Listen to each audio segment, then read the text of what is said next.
Como é que eu alguma vez poderei fazer uma coisa destas?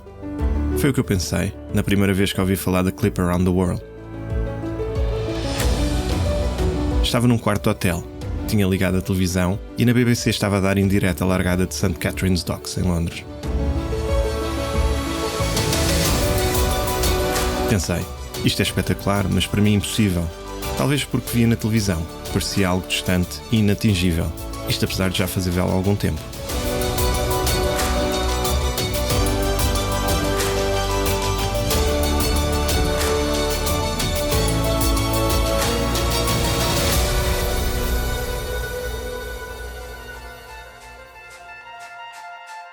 Passados alguns anos, no início de 2015, uma amiga disse-me que ia entrar nesta competição e foi aqui que tudo mudou. Fiquei contagiado pela ideia. Iria ter de fazer uma pausa na minha vida, durante quase 80 dias. Parte dos desafios estão na nossa cabeça e, se quisermos, podemos encontrar soluções para os vencer. Procurei conciliar a regata e todos os meus mundos, entre os quais, Timor.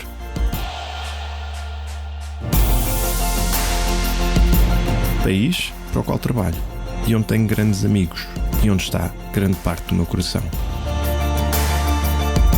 Há 15 anos que viajo para Timor e o que mais me fascinou foi ter tido a possibilidade de ver um país nascer e poder participar no seu desenvolvimento. Divulgar Timor no mundo já é algo que faço com frequência e com orgulho. Quando as pessoas me perguntam, pode-nos falar de Timor?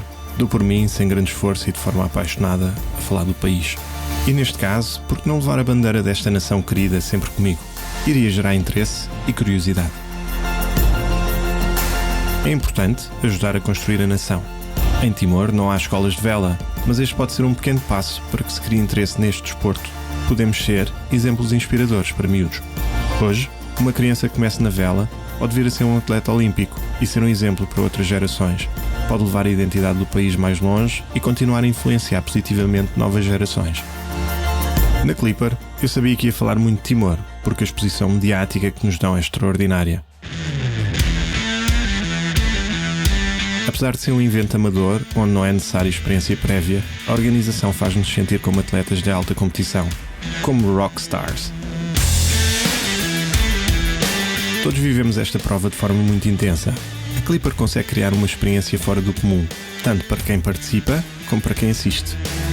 Pensam em tudo, dão-nos muito treino, muita experiência, ensinam-nos a fazer muitas coisas, dão-nos acesso a equipamento de topo, deixam-nos tomar decisões em situações que envolvem algum risco. E no meio disto tudo, ouvimos sempre muitas palavras de encorajamento.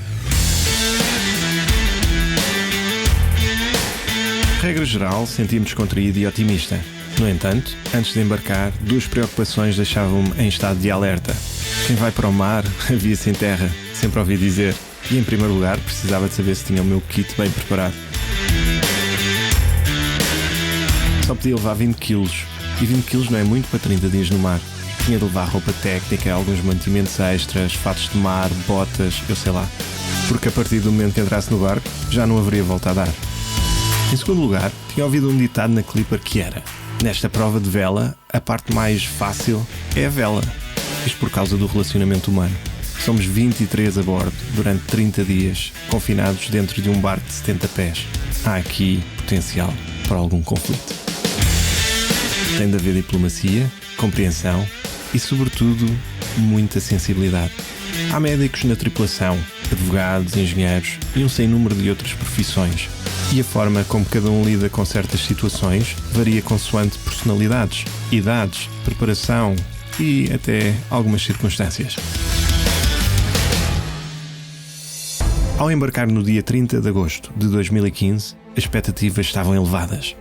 Sabia que era uma aventura que iria exigir bastante de mim e que iria aprender muito durante os 30 dias seguintes.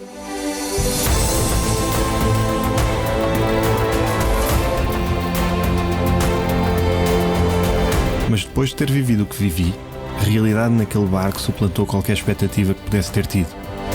Foi, na realidade, uma aventura que nunca mais irei esquecer.